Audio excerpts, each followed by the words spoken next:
আপনি ছোটবেলায় দেখেন খেলাধুলো করছেন, গ্রামের বাড়ি, যারা শহরে থাকে গ্রামের বাড়ি যখন যায় দেখেন ঈদের সময় হোক একটা আনন্দ ফিল করে যে আমি আমার গ্রামের বাড়ি আছি।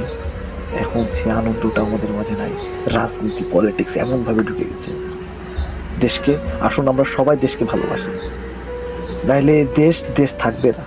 এই দেশের ভিতরে কিছু চক্রমহল যারা পুশ করে, যেরকম ইঞ্জেকশনে পুশ করে দেয় না, কিছু কিছু টিকা, কিছু কিছু জিনিস পুশ করে দেয়, হয়তো 10 ঘন্টা 15 ঘন্টা থাকবে, রিফেক্ট কাজ করবে, এরকম আমাদের ভিতরে পুশ করে দিচ্ছে কিছু কিছু বার্তা, যার কারণে আমরা নিজেরা নিজেরা মার খেয়ে নিজেরা নিজেরা মারামারি করে মরতেছি।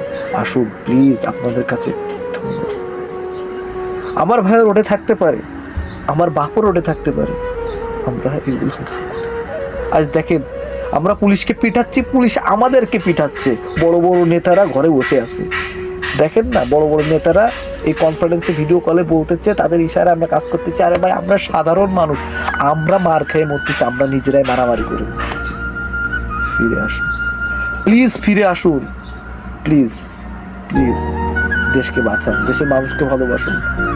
আমরা আমরা যে ধর্মের হই না কেন, এটা আমার আমার আমার কোনো যে দলেরই হয় না কেন আমার দেখার বিষয় না ভাই। আমরা তো দেশের, বাংলাদেশের নাগরিক, দেশকে ভালোবাসি, দেশকে ভালোবাসি।